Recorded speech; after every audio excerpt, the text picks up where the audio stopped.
From the Broadcast Center at BCIT's Burnaby Campus, this is All Talk Radio. You're listening to 1680 The Crow.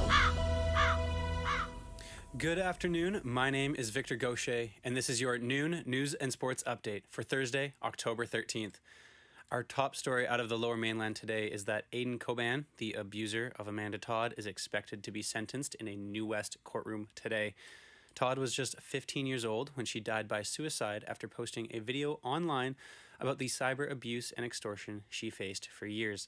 The Crown is requesting a 12-year prison sentence in Canada for Coban's actions towards Todd. The defense says that Coban, who is from Holland, has no criminal record in Canada. However, Coban is currently serving an 11-year sentence in his home country of the Netherlands for 68 similar offenses, some involving girls as young as 9.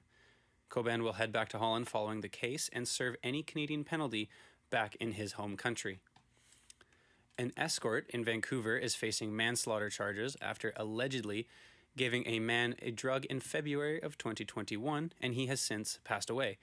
In addition to the manslaughter charge, Jessica Nicole Renee Kane has been charged with an additional 7 counts of administering a stupefying or overpowering drug, 6 counts of theft over $5,000, 4 counts of fraud, and 2 counts of extortion.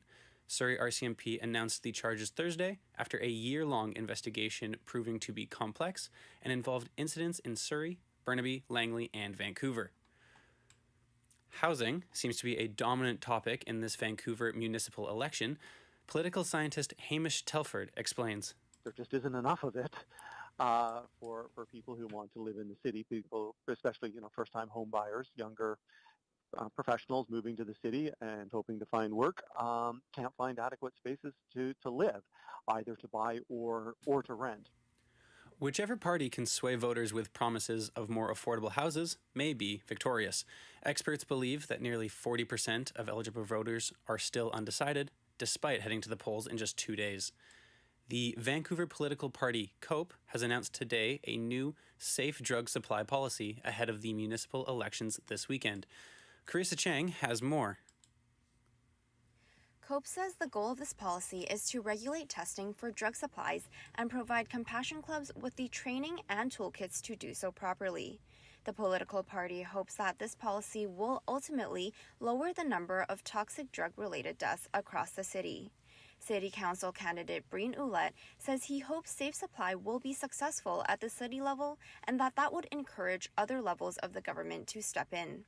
Ouellette says this policy will ultimately give drug users the opportunity to seek treatment and end criminal drug organizations. Carissa Cheng, 1680 The Crow.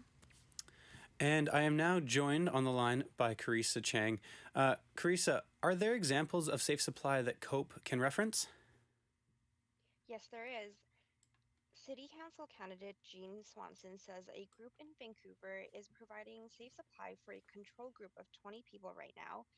It has so far been successful, and it is supported by Coastal Health and the City of Vancouver. COPE is trying to model this group on a larger scale. What are the logistics of executing this policy? So COPE is planning to advocate for this policy to senior levels of the government to create bylaws and budgets for this. Back to you, Victor. Thank you, Carissa.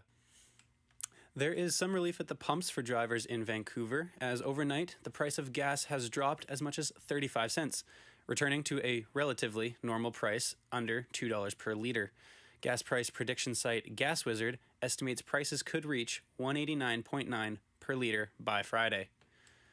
Although gas prices are dropping, the prices of used cars may not be. Chattis Leo has the story. Historically, most car shoppers are looking for a deal, but based on current used vehicle prices, this is becoming increasingly difficult. Phil Garnett, general manager for Galaxy Motors in Duncan, says relief on vehicle prices are unlikely. The shock value will wear off, and everybody, including ourselves, will get used to purchasing that inventory, or as a consumer buying that car at that higher price. We will see a dip, as we already have, in especially things like trucks. Garnett's best advice for consumers is to do your research online and find a dealership that will give you value through customer service. I'm Chattis Leo for 1680 The Crow. British Columbia remains in a drought with no rain expected in Vancouver until next week. Stanley Park is the latest green area to feel the pain as leaf-munching grubs are killing trees that are also impacted by the drought. This 1-2 punch of larvae and drought is destroying the western hemlocks of Stanley Park, says City of Vancouver arborist Joe McLeod. Yeah, I mean, I think when you get multiple layers of stress affecting the trees, including drought stress and then impacts from insects or other pathogens, it definitely adds extra stress and higher likelihood of mortality. A public inquiry is being held to investigate the government's unprecedented use of the Emergencies Act back in February. Karen Rebo has the story here. It was that noise and 3 weeks of complete gridlock in downtown Ottawa and Parliament Hill and at several border crossings across the country that prompted the Trudeau government to invoke the 1998 Act. The Act gave authorities greater powers that would allow them to clear protesters who had been demanding an end to all COVID-19 lockdowns, vaccine mandates, and for the Liberal government to be kicked out of office. The Act also requires, though, that a public inquiry be held to review decisions to invoke it, and a report from Commissioner Paul Rouleau is mandated by early next year. Among the parties expected to testify in the coming weeks include some Freedom Convoy organizers, the Prime Minister, and police forces. Karen Rebo, The Canadian Press. Moving to the United States, 2 police officers have been shot and killed in Connecticut in what officials believe to be an ambush attack. Aaron Katersky has the story. What started as disorderly conduct in a bar ended in gunfire at a home in Bristol, Connecticut that left 2 city police officers dead and a third hurt. Sadly, we lost 2 exceptional Bristol police officers, and a third was seriously injured as a result of senseless violence. Bristol Police Chief Brian Gould said Sergeant Dustin DeMonte had a wife, 2 kids, and a third on the way. Officer Alex Humsey is survived by his wife. Police sources said the officers responded to a disorderly patron at a bar and ended up at the suspect's house. They were met with gunfire from an AR-15. Aaron Katersky, ABC News, New York. Staying in America, the Social Security recipients in the U.S. will experience a drastic adjustment to their cost of living. Faith Abube has the story. Retired Americans receiving Social Security benefits will see an 8.7% increase in their monthly checks in 2023. According to the Social Security Administration, that translates into about $140 extra a month for the average recipient starting in January. That is the largest cost of living increase in the program in 4 decades. It comes at a time when inflation is eating into Americans' pockets. But the Social Security Administration's acting commissioner says the cost of living increase and an expected 3% drop in Medicare Part B premiums should, quote, give seniors more peace of mind and breathing room. Faith Abube, ABC News, Washington. On to sports, as the Canucks will look to bounce back on Saturday when they take on the Flyers in Philadelphia. After jumping out to a 3-0 lead thanks to goals by Pettersson, Miller, and a first in the NHL by Andrei Kuzmenko, the Canucks surrendered 5 unanswered goals, including a Connor McDavid hat-trick in their season opener. The Canucks went 1 for 8 on the power play last night, and head coach Bruce Boudreau says his team will need to finish their chances if they want to close out games. We had some opportunities, 2 breakaways when we had a 3-1 lead. That would have made it difficult for them to come back, and then we had some open nets at that time. So, I mean, you give teams too many chances to come back, they're going to come back, especially those 2 guys. Major League Baseball playoffs continue today as the Mariners look to tie their series with the Astros. First pitch is moments away in Houston. Luis Castillo will take the mound for Seattle, and fans will be hoping for another dominant performance from the 29-year-old. Resilience will be key for the Mariners to bounce back this afternoon, says manager Scott Servais. Tough one yesterday. We will put it behind us. Anybody's watched us all year long knows how resilient this group is. We've had our backs against the wall, and it's 1 game.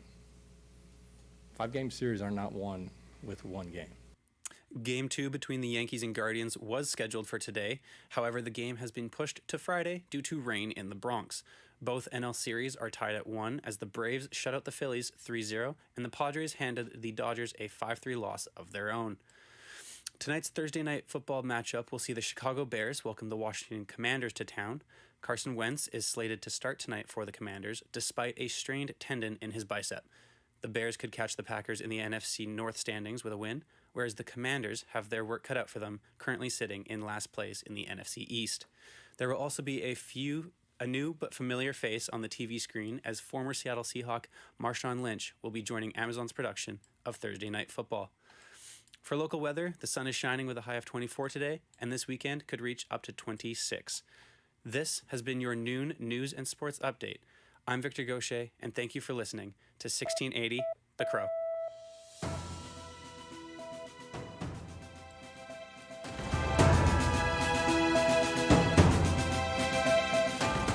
Stay tuned for more on BCIT's 1680 The Crow.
It's extremely important for people to stay healthy and to stay active as much as possible.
Everything is changing to digital. Everything is online. People aren't just waiting for the 6 o'clock news anymore. People want their news right now. They want to be able to go onto their smartphone, onto the internet, and see the news that they want to see. Vancouver is growing at, a really rapid rate, the Lower Mainland even, and with the tools that we're given here, we're able to cover all of that. Welcome to BCIT Magazine. I'm Radhika Sikakane. In the program, they really leave it up to you. I mean, the help is there when you need it, figuring out how to use the programs like Premiere, Audition, and figuring out how to use the cameras. But it's up to you to sort of experiment and figure out what you can do when you go out in the field. They brought candles and flowers to remember the student who lost her life yesterday. Theresa May says the international community condemns mosques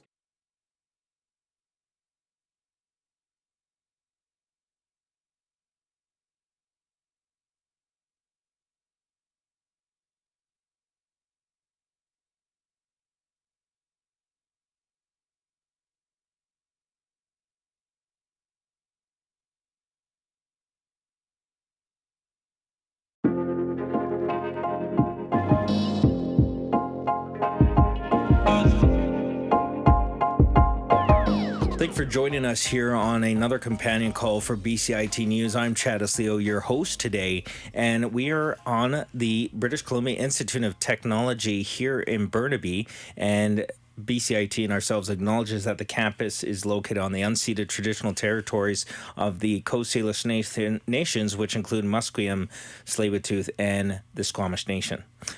Today I have Aaron Mitchell. He's here today to talk about the Two-Spirit community. We're going to learn a bit more about him and also the Four Feathers Society, which he's also a part of. So I want to thank you, Aaron, for coming in today. Thank you for having me. Yeah, absolutely. Now, I'm wondering, I wanted to leave it to you to let us know a bit more about how you identify your pronouns and let me know a bit more about you and if you want to include a bit more about your Indigenous background. So I identify as a two-spirited Indigenous male. Mm-hmm. What that means to me is that I'm gay and that I am Indigenous as well. Mm-hmm. And for me as well, the two-spirited term means that you're walking on the red road as well, so that healing journey. Okay. And I think we're going to get into that a bit more because I really want to learn to identify about the terminology and what makes it, different than the typical LGBTQ plus community. So can you tell me, because you said what it means to me, what Two-Spirit is to you, is there a more underlying umbrella term that you could teach people that are listening and watching what Two-Spirit means? I guess so. Two-spirited is an Indigenous term for the LGBTQ umbrella.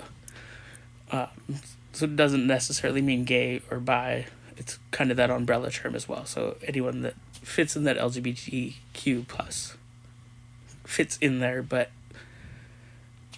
I'd say they need to be Indigenous as well for that term. Okay.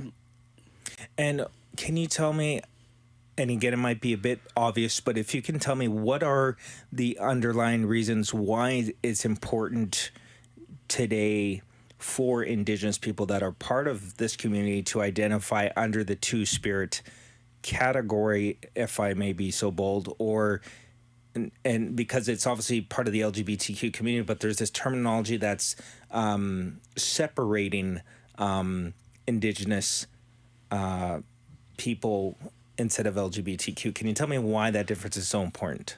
I guess because it's bringing back that decolonization, right? So back in the day, two-spirited individuals were considered higher. Like they were usually shamans, like medicine men or women. So it's that decolonization and educating, I guess, right? So with the residential schools and everything, that the churches kind of took that away, right? So it's bringing it back and showing that it's okay to be who you are. Mm-hmm. And you talked about that when we were communicating through email before we met here physically, and you talked about the struggles that you have with your identity today. You're still facing it compared to what you had, growing up and younger. So can you tell me a bit about the struggles you had as a young Indigenous person and how you're still trying to find who you are today? When I was growing up, I was in a small community. So there wasn't many people that were out, I guess. So I didn't really know where I was, who I was, because I didn't really see it. And I guess in a way it felt wrong because it wasn't normal. Were you, like, when did you know that you were different? I'd probably say around 10 to 12-ish. 10, 12, okay. Now, growing up in a small community, obviously times have changed now where there's a lot more acceptance to the LGBTQ plus community. Now, as somebody who is out and is actively part of a society, which we're going to talk about, do you feel like, maybe you can't speak for Indigenous communities as a whole, but the community you're from, do you feel like there's been a greater sense of acceptance of the community and yourself? I'm not really sure. Like I haven't really been part of my community that I grew up in. I was always I went to school off of the reserve and away from the community. I do know a few community members that have came out as well, so I don't really see the discrimination, but I'm not also there to know if it is happening or not. Sort of like myself too, a bit more of a urban Indigenous member. Yeah. Okay, fair enough. Now let's talk a bit about the Four Feather Society, which is where I found you guys online and how we're here today. And it seems like it is a support community for two-spirited people in the Lower Mainland. And I'm wondering if you can elaborate and extend on why it's important that you're a part of this society, and what are they doing to help two-spirited community members? Why it's important for me to be part of that is to get that education out, and make it more, I guess, that acceptance level. Like, it is acceptable, but it's not in a way, right? Like, different people have different views. So I guess it's just letting people know that there is people there that they can talk to, or there is that community that they can be part of and not feel alone. So would you say that's the main goal of the society, is that people who are two-spirited and need that support and that help, and like that's the place to go, sort of a safe haven is what you're getting at? Yeah, I guess, and the healing part of it, right? So part of the society, what we do is we put on groups that could be talking circles. Some of them are educational groups as well. So getting into like trauma healing, grief and loss, and just other groups like that brings people together to be able to talk about issues that are going on. Now, again, this may be a bold question. You don't have to answer it if you don't really know, but maybe you could speculate on it. Do two-spirited or Indigenous people that identify within the queer community or LGBTQ community, do they feel like having this two-spirited society speaks to them more? It can help them more than, let's say, regular, not to criticize any other society, but do you feel like the meaningfulness, I'm going to say this, the meaningfulness behind this society speaks to them more, can help them heal better? Do you feel like just having people that they see that looks like them is going to make a bigger difference and a bigger impact in their lives? I would say so, yeah, because part of it is all of us that are part of the society are in that umbrella term LGBTQ, two-spirited, and we're all Indigenous as well. So it's like people helping like people. And I've always found when I do my healing, that's more powerful for myself. Can you speak to what the healing looks like? I don't know how much detail you can give us, but what does some of the healing process look like to people that are a part of the two-spirit community? I guess it'd be easier to share a little bit more about what it is for me. Yeah, that would be great. I'd love that. For me, it's that talking about traumas that happened, or that trauma can be anything, right? It could be just bullying. It could be more severe than that as well. So it's that safe place to be able to talk about it. And I've always found the more you talk about it, the less it hurts. I want to ask you, the terminology two-spirited, because when I've gone around and talked to colleagues and friends, generally the term hasn't been heard of before. So it's a new term, at least within my circle of friends and colleagues, that it's such a new terminology that when they even ask me how to describe it, I say, I don't know, I can't yet. I'm going to talk to somebody who knows. What does the future hold for the two-spirit community? Do you feel more people are going to be able to come out more, feel more comfortable, and like, what do you think the future holds for the two-spirit community, at least on the Lower Mainland? I guess in hopes anyways, it's getting that greater understanding out, and part of the like reconciliation and all of that. I'm hoping it's going to be a safer place, and that people feel more comfortable to come out and be themselves. Because I know when I was hiding it was very uncomfortable, and just not being able to be who I am. And sometimes even in circles now, I still hide that because I'm not 100% sure how people are going to act or react. So that's where you're getting at, where you're saying the struggle is still real because there's still a lot of education that the general public needs to be more accepting for you to feel, at least you personally, to just be yourself all the time, 24/7. Yeah, I guess.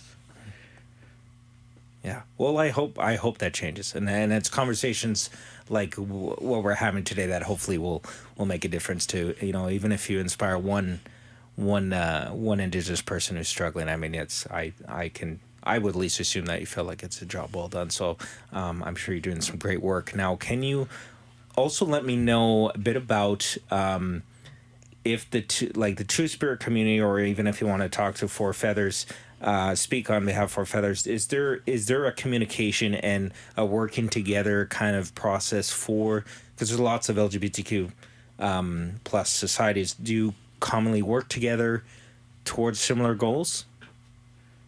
Yes, but with the COVID going on, I know it's kind of ending now, but it was a lot harder to get together and do that. So with things opening up again, that hope is that we get back to being able to partner with other organizations to be able to, I guess, even put out more of that education if they're not necessarily Indigenous organizations. Absolutely. Now, for people that are listening and watching, if they are somebody who's Indigenous and want to maybe take that first step and reaching out to yourself or the Four Feathers Society, what is the best way for somebody who's kind of on the fence of what they should do? Probably right now the best way is our website, which is fourfeathersociety.com. And there's a membership application form as well. And when you do that, we actually mail out a welcome package, which is a smudge bowl and some sage and I believe sweetgrass.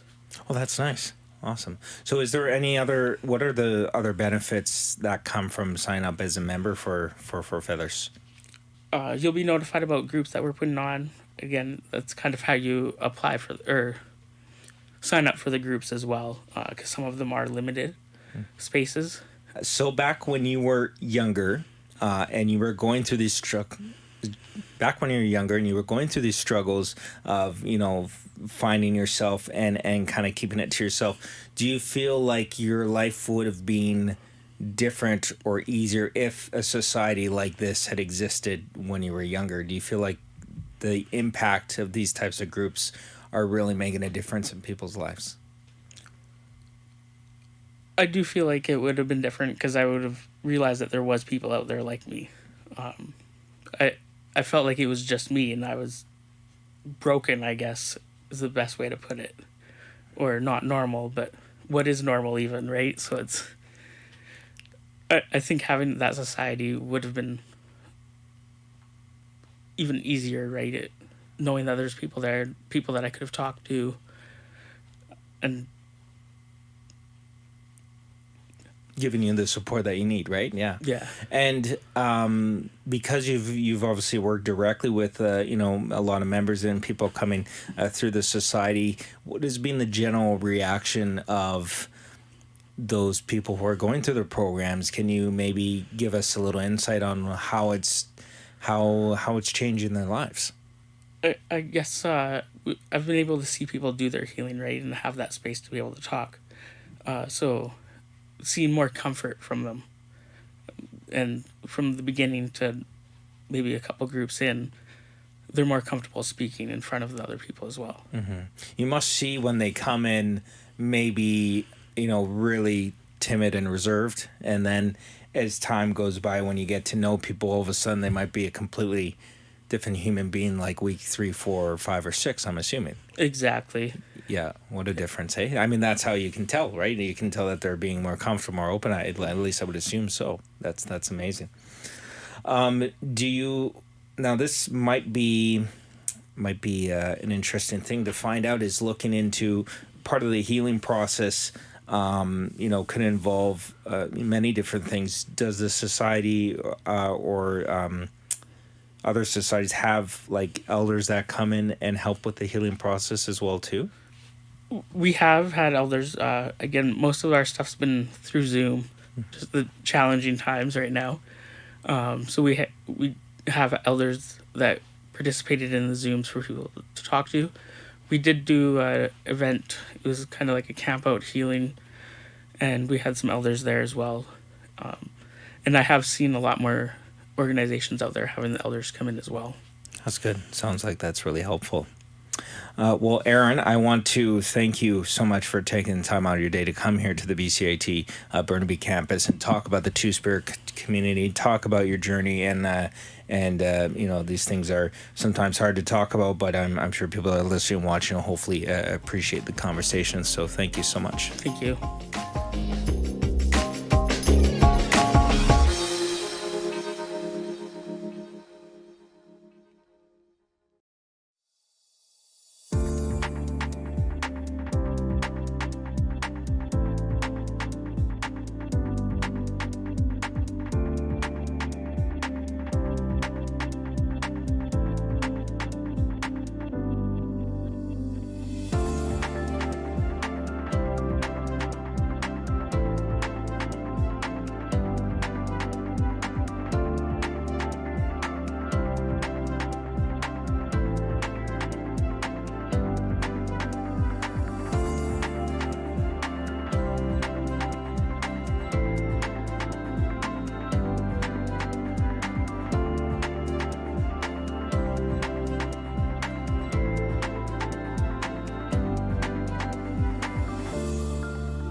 shoes on. Like, if I leave them on, I've ruined the streak of the last, 10 years of never wearing shoes before. I do all kinds of tattoos, whatever the customer asks for mostly. But lately I've been doing mostly form line style indigenous tattoos. I'm Métis on my dad's side, but I was raised by my mom. So I didn't grow up with a huge personal connection to my indigenous ancestry. But as I started doing more indigenous tattoos, that kind of got me a little bit more interested in finding more about my own history. Và sẽ hadit tundo, tademus li, sastros li, nadle within yinka dene dakels. In my language, that means my name is Randall Bear Barnetson. I come from the Bear clan, the village of Nadle, and of the Dakels First Nation. That's my nation. The back tattoo, I think it's been about 12 hours now, I would say. 10 to 12 hours. On my left arm here, I have the bear for Dentemu, my bear clan. And then I have the Thunderbirds on the middle, and then the double eagles on the bottom. So this is for my Dakelth people on my mother's side. And then also the double eagles for my Newhawk family. And then the Thunderbirds for my father's side. His crest was a Thunderbird. So that's why I have the Thunderbird on my back as well, along with the bear. Since time immemorial, we would commission an artist to do a clan design or a crest for us in our community. We'd go to a local artist and ask them to do a design for our clan or community to represent ourselves, our family, our community, and our nation. Hadit, Ani, Sasan, welcome to my studio.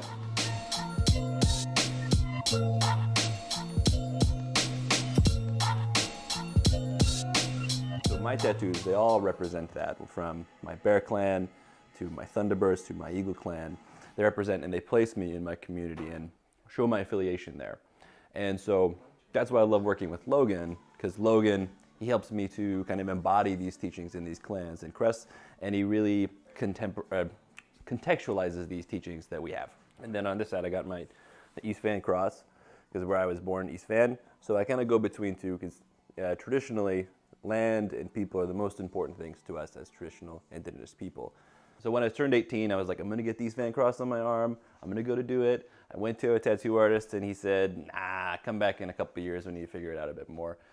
And I was like, what the hell, man? I want to get tattooed. And he was like, nah, think about it some more, come back. And then I waited a decade, and then Logan did it for me.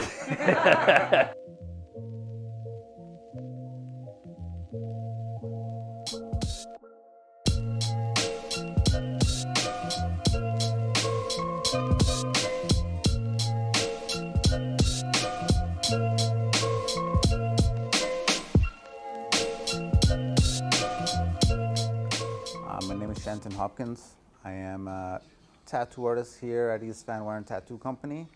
Born and raised in East Vancouver. I am Indigenous to Darcy Anderson Lake, better known to us as the Naquaqua people. It's part of the Statlium Nation. So growing up, I was a pretty rebellious kid. Just always getting into trouble, getting into fights, drinking, stealing cars when I was 12. Went to jail when I was 14. It's just a lot of pain and trauma from my mother. She was an alcoholic who dealt with her generational trauma from my grandmother, who was in residential school. So just trickled down, passed down to me, right? But me and myself, I've been doing a lot of work on myself. I've been sober now for 3 years. Trying to break the chain and the link for my kids, right? So my style, I do I like to stick with a realism, black and gray, but I like to try to incorporate a native form line art to it. So I do my own West Coast style, form line, native art with the realism. Yeah, it's just sort of a unique touch that I wanted to come up with. For me, I always wanted to sort of incorporate like the native art inside of my tattoo work. And black and gray realism is something that I always wanted to pursue. I want to keep that style of art alive. I want to keep the form line art alive, right? It's been here already for centuries. Even though it's been tweaked a little bit, whatever, like all artists have their own styles of their own art, right? Well, we have all kinds of different backgrounds getting like Oriental Japanese style sleeves. I tattooed this native guy just last week. We did a full native realism piece on his arm, full sleeve. He already had an existing like Oriental Japanese style dragon on his other arm, right? I'm like, yeah, if like you have like enough love and respect for the culture, like I don't see why it would be an issue for anybody to want to get like form line native art tattooed on their bodies, right? If it's nothing but love and respect, that's all that matters, right?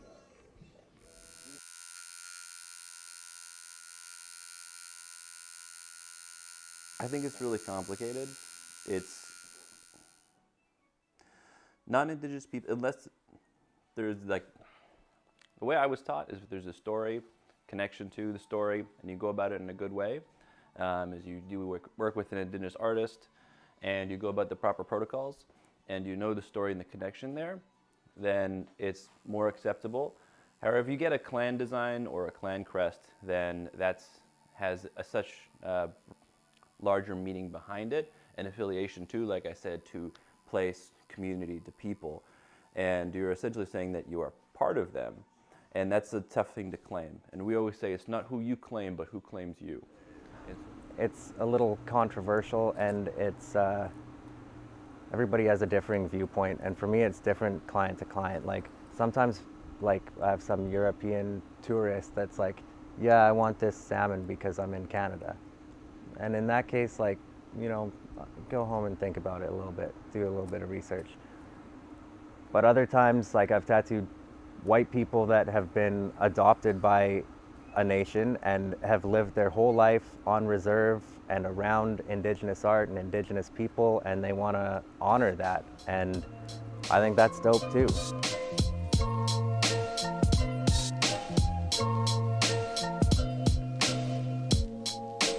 Bar down over there is like, was a strip club and very much like a biker skittish kind of hangout. My dad's stories about Steveston are a lot different than what my feelings about Steveston. I see Indigenous tattooing kind of flourishing even more. Just the artwork in itself is becoming more and more popular. People are more down to collect fine art and that sort of thing. Like I know the Canucks are having warm-up jerseys done by an Indigenous artist. So it's kind of in people's faces so much more, and it's so much more like widely accepted. And yeah, I think the future is bright for Indigenous tattooers, for sure. Does it feel? Yeah. Greatest feeling. Natalia for showcasing Logan and traditional tattooing and traditional Indigenous art, and having this be a part of the conversation and bringing us to the table in that. So, Snachalia in my language means thank you for everything you've done for us.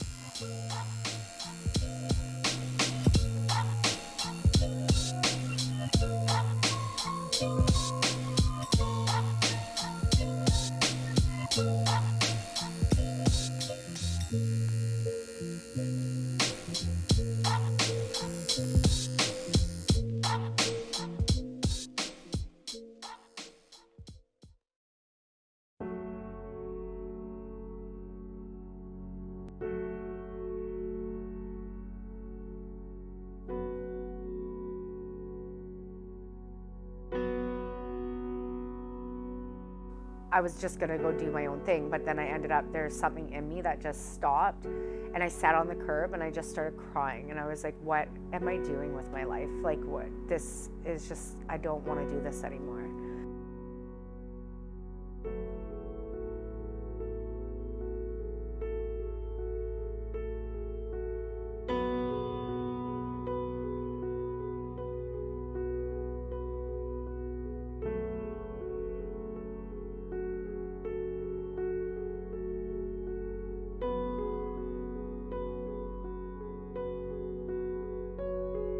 I'm Amberlina Murray.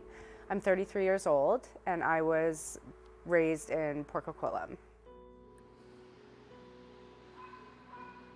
So I was 9 years old when I started smoking weed, but it quickly, like between 9 and 10, probably 10 or 11 is when I started getting into ecstasy and cocaine and more of the harder drugs. I was fully addicted to crystal meth when I would say 13 is when I was fully addicted to it. I was born with a very sick mother, so I was born addicted already. And then my whole childhood was full of abuse and anger and my mom being sick and having to watch over her, as well as she lived in the hospital pretty much in nursing homes because she couldn't care for herself.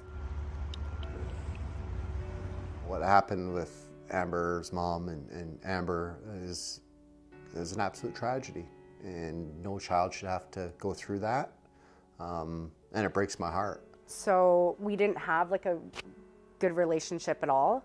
My dad, I was always daddy's little girl, but at the same time there was not much my dad could do because he was so focused on taking care of my mom, like he was her caretaker. I think he was at a point in his life where he just didn't know what to do. His life was so chaotic with this one woman that he didn't even know how to deal with his daughter who was addicted to drugs. As soon as I started smoking weed with friends at a youth center or started doing ecstasy, or the one thing that came to mind was I didn't have to feel anymore. Like those feelings were gone. Like I didn't feel pain, I didn't feel anything. And it was an amazing feeling. Finally, once in my life, I could turn to something that I didn't have to feel. It was when I had kids is when I realized I had a problem. I got clean at 15, 16. I stayed clean. I had the two older kids, Savannah and Caden. And then I split up from I left their dad. And all I knew was that little family. Like that meant the world to me. When we split up, I went right back into addiction and left the kids with my dad and their dad. And I didn't get clean until my youngest kid's dad came in the picture. And I only stayed clean because I got pregnant right away. I had no idea how to even get like a month or 2 months. 2 months was probably my longest. And then I just kept relapsing. I was definitely loaded there. And we went to the P&E and I couldn't even handle it for like 2 seconds. I was in the bathroom like the whole time. Like I was a shitty human being, like shitty. Like I was not a nice person unless I wanted something. That was the only time I was nice. And as soon as I got it, you wouldn't see me again. Like I just, totally opposite person than who I am off drugs. And that's just how it is when you want to get clean, it's like, you want to get clean, but your head's like so powerful in that moment when you start detoxing that it's like crippling. And so I talked myself into making a phone call. And when I asked to make a phone call, they said, if you make the phone call, you need to leave right now. And I still decided to make the phone call. And there was no pickup from my dealer. So they kicked me out anyway. The recovery house, a lot of them I got banned from continuing to come back and not staying clean. Not from anything bad I did, but because of not staying clean. Like some places are just like, like you're clearly not getting it, so maybe go to a different place. She had nobody, and she was alone. And I remember everybody coming up to me and saying, hey, don't waste your time, you know what, she's just gonna end up doing this, or this.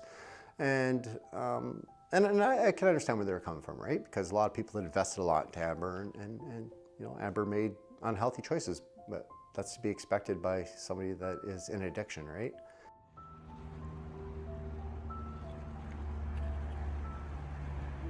I have overdosed 4 times.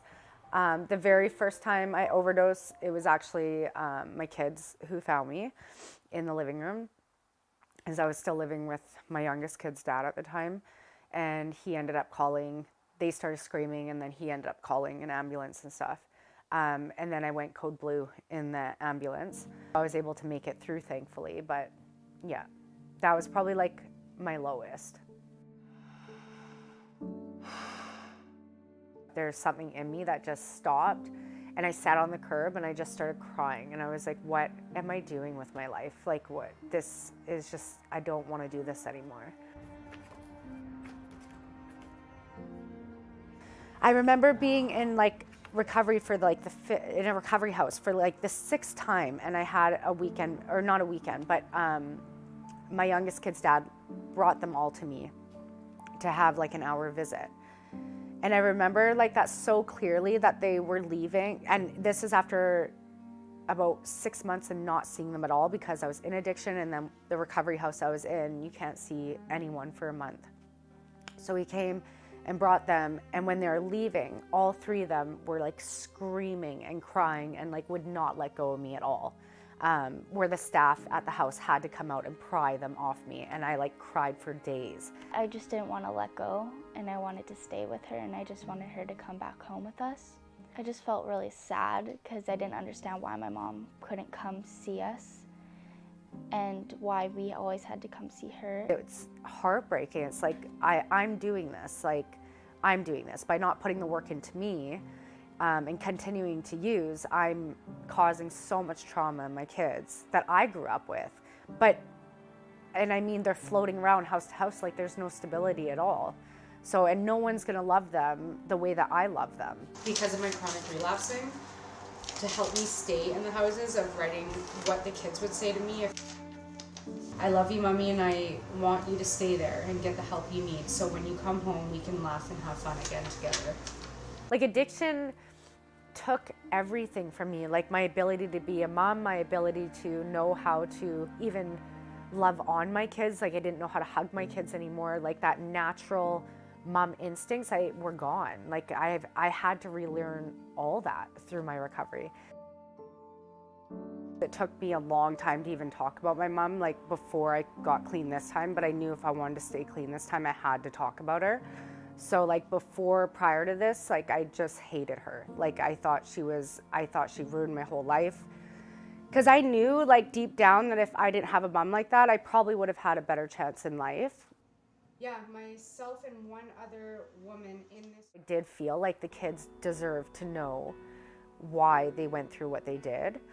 And also deserve to know, like, and also sharing my experience with them maybe help them for their future. And if my parents shared with me their experience, I would have known what a Narcotics Anonymous was. I would have known what Alcoholics Anonymous was. I would have known where to go to get help. I think it's amazing that Amber is like super honest with them and super transparent. And but I also think that Amber does that because she wants to make sure that they understand that, you know, this is what happens and these are the consequences. You're going out with Auntie Sunday morning.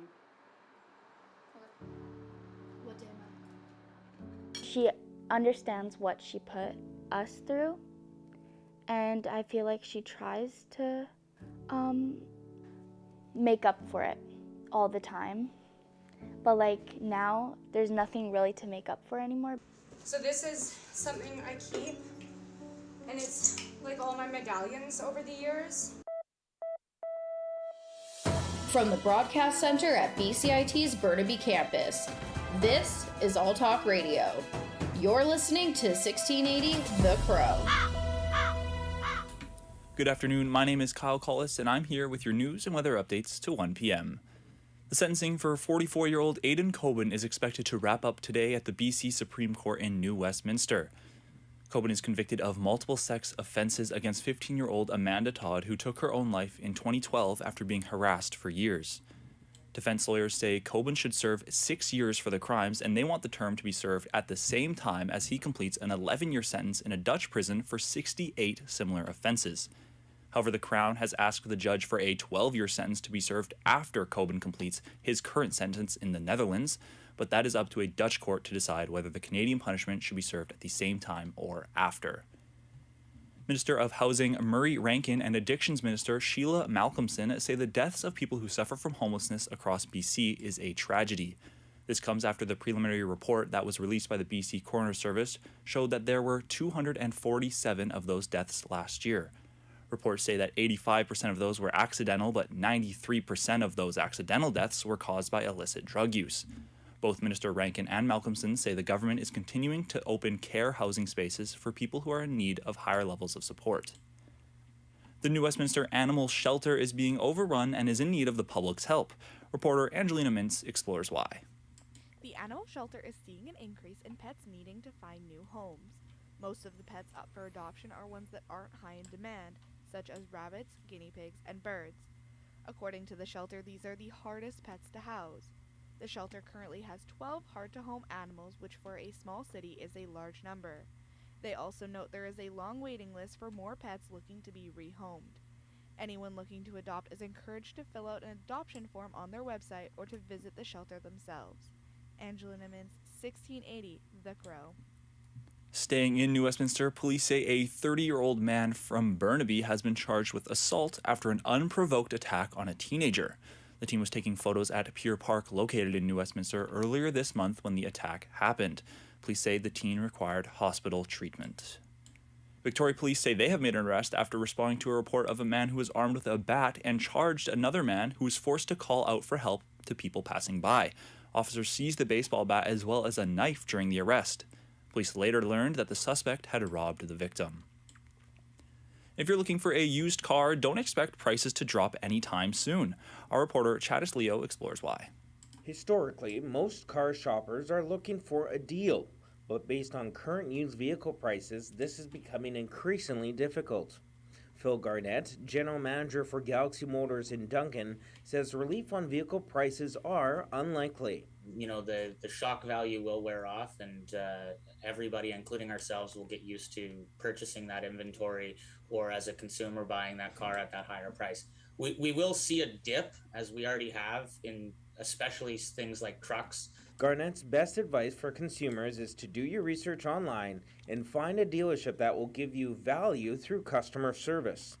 I'm Chattis Leo for 1680 The Crow.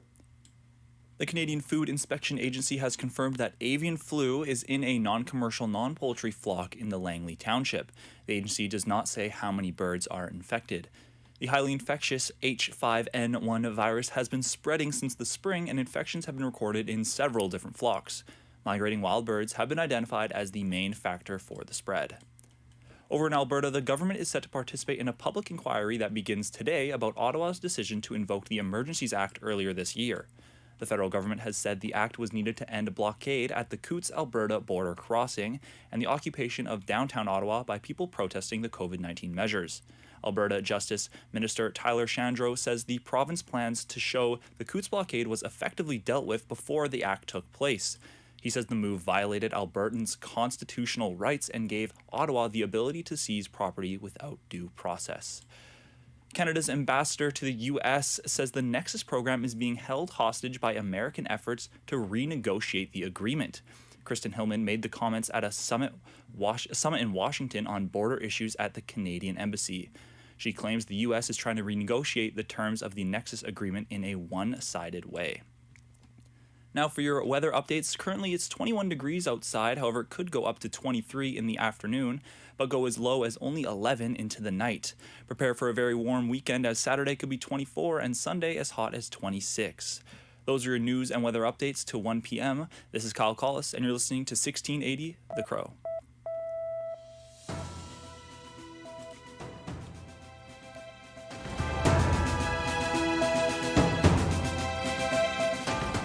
Stay tuned for more on BCIT's 1680 The Crow.